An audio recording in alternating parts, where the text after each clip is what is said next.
to our community's unwavering support for all students by passing the November 2022 referendum, today we're able to stand here and celebrate the district's third completed ADA compliant and inclusive playground.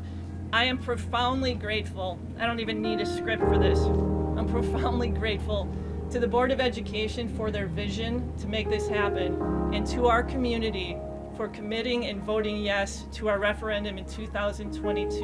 Your support matters. You can drive by this playground anytime and you will now see students here, regardless of the weather, enjoying the equipment because of the commitments you gave us with the referendum passage. So thank you so much to the community.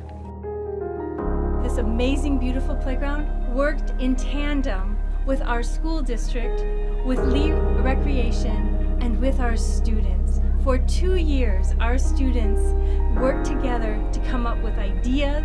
Then they went through a deep editing program and gave a lot of feedback. And then they were allowed to sit around the table when the final decisions were made. As principal of Aldo Leopold School, I wish to thank everyone attending today.